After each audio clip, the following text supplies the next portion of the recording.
ये पूजा होमादि की विधि। अग्निदेव कहते हैं, मुनीश्वर, निम्नांकित मंत्र का उच्चारण करते हुए साधक याग मंडप में प्रवेश करें और सजावट से यज्ञ के स्थान की शोभा बढ़ावे तथा निम्नांकित श्लोक पढ़कर भगवान को नमस्कार करें। वेदों तथा ब्राह्मणों के हितकारी देवता अव्ययात्मा भगवान श्रीधर को नमस्कार है। ऋग्वेद, यजुर्वेद और सामवेद आपके स्वरूप हैं, शब्द मात्र आपके शरीर हैं। आप भगवान विष्णु को नमस्कार है। सायंकाल सर्वत्र भद्रादि मंडल की रचना करके यजन पूजन संबंधी द्रव्यों का संग्रह करें। हाथ पैर धो लें। सब सामग्री को यथास्थान जांचाकर हाथ में अर्घ लेकर मनुष्य उसके जल से अपने मस्तक को सींचे। फिर द्वार देश आदि में भी जल छिड़के। तदनंतर द्वार याग द्वारस्थ देवताओं का पूजन आरंभ करें। पहले तोरणेश्वरों की भली भांति पूजा करें। पूर्वादि दिशाओं के क्रम से अश्वत्थ, उदुम्बर, वट तथा पाकर ये वृक्ष पूजनीय हैं।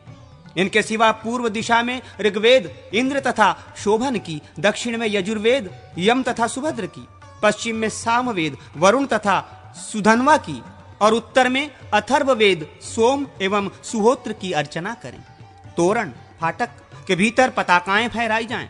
2-2 कलश स्थापित हों और कुमुद आदि दिग्गजों का पूजन हो। प्रत्येक दरवाजे पर 2-2 द्वारपालों की, उनके नाम मंत्र से ही पूजा की जाए।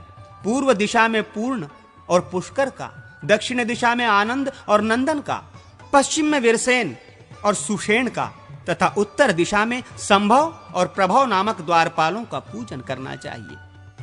अस्त्र मंत्र फट्ट के उच्चारण पूर्वक फूल बिखेर कर विघ्नों का अपसारण करने के पश्चात मंडप के भीतर प्रवेश करें।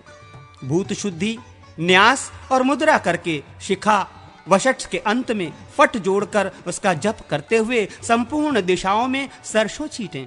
इसके बाद वासुदेव मंत्र से गोमूत्र, संकर्षण मंत्र से गोमय, प्रद्युम्न मंत्र से गोदुग्ध, अनिरुद्ध मंत्र से दही और नारायण मंत्र से धृत लेकर सबको धृत पात्र में एकत्र करें। अन्य वस्तुओं का भाग घी से अधिक होना चाहिए। इन सब के मिलने से जो वस्तु तैयार होती है उसे पंचगव्य कहा गया है। पंचगव्य 1, 2 या 3 बार अलग अलग बनावें। इनमें से एक तो मंडप तथा वहां की वस्तुओं का प्रोक्षण करने के लिए, दूसरा प्राशन के लिए और तीसरा स्नान के उपयोग में आता है। 10 कलशों की स्थापना करके उनमें इंद्रादि लोकपालों की पूजा करें। पूजन करके उन्हें श्रीहरि की आज्ञा सुनावें। लोकपालगण आपको इस यज्ञ की रक्षा के लिए श्रीहरि की आज्ञा से यहां सदा स्थित रहना चाहिए। याग द्रव्य आदि की रक्षा की व्यवस्था करके विकिर, विघ्न निवारण के लिए सबोर छींटे जाने वाले सरसप आदि द्रव्यों को बिखेरें। 7 बार अस्त्र संबंधी मूल मंत्र अस्त्राय फट का जप करते हुए ही उक्त वस्तुओं को सबोर बिखेरना चाहिए। फिर उसी तरह अस्त्र मंत्र का जप करके कुश कूच ले आवें। उन्हें ईशान कोण में रखकर उन्हीं के ऊपर कलश और वर्धनी को स्थापित करें। कलश में श्रीहरि का श्रांग पूजन करके वर्धनी में अस्त्र की अर्चना करें। वर्धने की छिन्न धारा से याग मंडप की प्रदक्षिणा क्रम से सींचते हुए कलश को उसके उपयुक्त स्थान पर ले जाएं और स्थिर आसन पर स्थापित करके उसकी पूजा करें। कलश के भीतर पंचरत्न डालें, उसके ऊपर वस्त्र लपेटें, फिर उस पर गंध आदि उपचारों द्वारा श्री हरि का पूजन करें। वर्धनी में भी सोने का टुकड़ा डालें। उसके बाद उस पर अस्त्र की पूजा करके उसके वाम भाग में पास ही वास्तु लक्ष्मी तथा भुविनायक की अर्चना करें। संक्रांति आदि के समय इसी प्रकार श्री विष्णु के स्नान अभिषेक की व्यवस्था करें। मंडप के कोणों दिशाओं में कुल मिलाकर 8 और मध्य में 1, इस प्रकार 9 पूर्ण कलशों को, जिनमें छिद्र न हो, स्थापित करके उनमें पाद्य, अर्ध, आचमनीय तथा पंचगव्य डालें। पूर्व आदि के कलशों में उक्त वस्तुएं डालनी चाहिए। अग्निकोण आदि के कलशों में उक्त वस्तुओं के अतिरिक्त पंचामृत युक्त जल अधिक डालने का विधान है। पाद्य की अंगभूता 4 वस्तुएं हैं: दही, दूध, मधु और गरम जल। किन्हीं के मत में कमल, श्यामक, तिन्नी का चावल, दुर्बादल और विष्णु क्रांता औषधि, इन 4 वस्तुओं से युक्त जल पाद्य कहलाता है। इसी तरह अर्ध के भी 8 अंग कहे गए हैं: जौ, गंध, फल, अक्षत, कुश, सरसों, फूल और तिल। इन 8 द्रव्यों का अर्ध के लिए संग्रह करना चाहिए। जाति, जायफल, लवंग और कंगोल युक्त जल का आचमन देना चाहिए। इष्ट देव को मूल मंत्र से पंचामृत द्वारा स्नान करावें। बीच वाले कलश से भगवान के मस्तक पर शुद्ध जल का छींटा दें।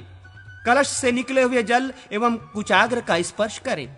फिर शुद्ध जल से पाद्य, अर्घ्य और आचमनीय निवेदन करें।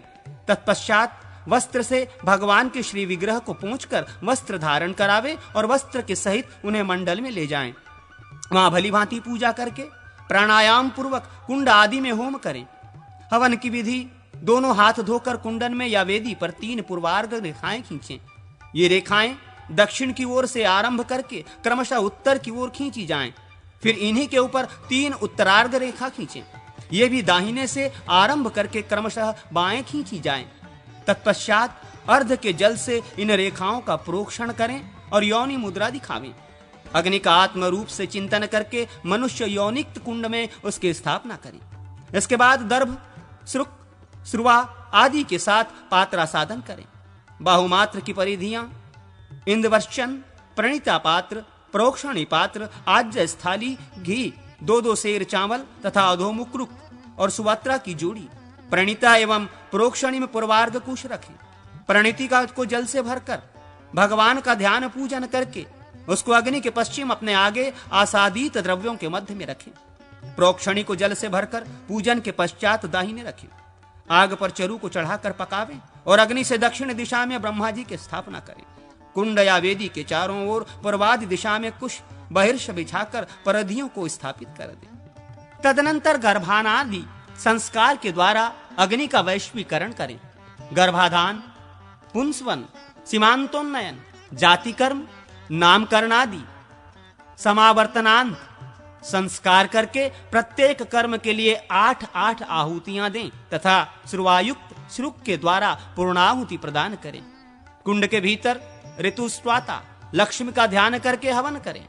कुंड के भीतर जो लक्ष्मी है उन्हें कुंड लक्ष्मी कहा गया है।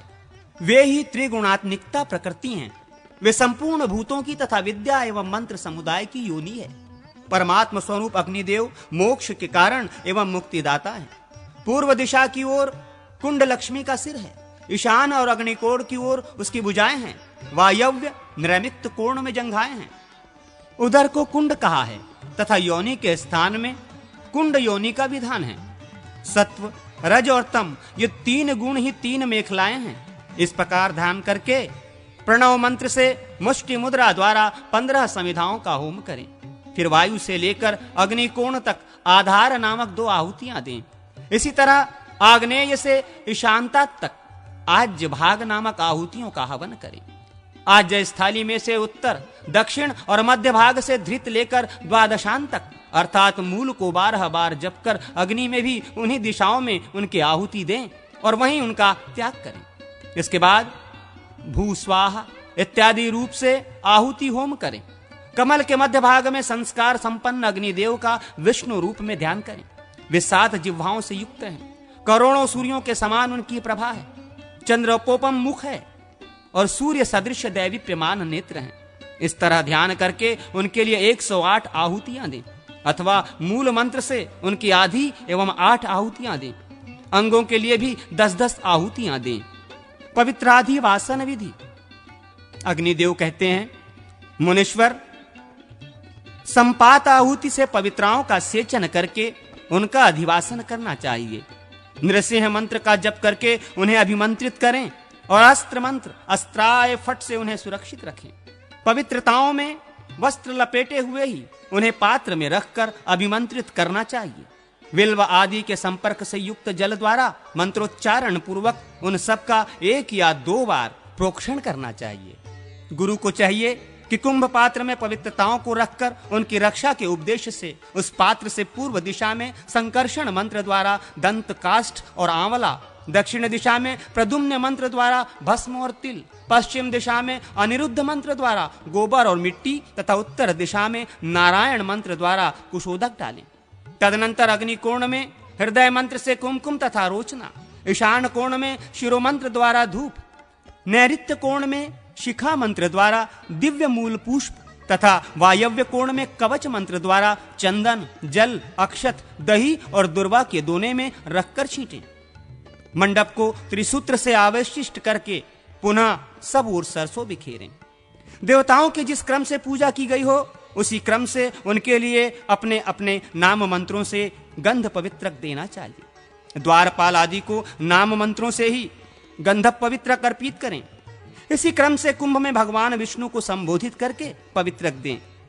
हे देव, ये आप भगवान विष्णु के ही तेज से उत्पन्न रमणीय तथा सर्वपातक नाशक पवित्रक हैं। ये संपूर्ण मनोरथों को देने वाला है। इसे मैं आपके अंग में धारण कराता हूं। धूप दीप आदि के द्वारा सम्यक पूजन करके मंडप के द्वार के समीप जाएं और गंध, पुष्प और अक्षत से युक्त वो पवित्रक स्वयं को भी अर्पित करें। अपने को अर्पण करते समय इस प्रकार कहें, ये पवित्रक भगवान विष्णु का तेज है और बड़े बड़े पातकों का नाश करने वाला है। मैं धर्म, अर्थ और काम की सिद्धि के लिए इसे अपने अंग में धारण करता हूं। आसन पर भगवान श्री हरि के परिवार आदि को एवं गुरु को पवित्रक दें। गंध, पुष्प और अक्षत आदि से भगवान श्री हरि की पूजा करके गंध पुष्प आदि से पूजित पवित्रक श्री हरि को अर्पित करें।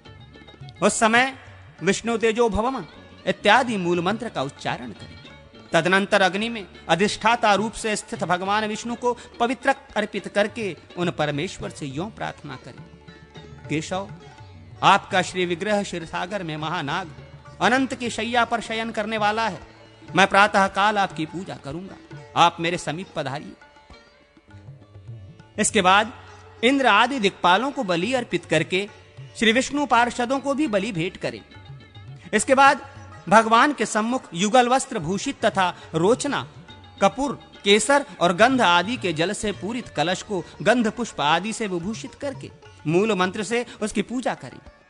फिर मंडप से बाहर आकर पूर्व दिशा लिए हुए मंडल त्रय में पंचगव्य, चरु और दंत काष्ठ का क्रमशः सेवन करें। रात में पुराण श्रवण तथा स्रोत पाठ करते हुए जागरण करें।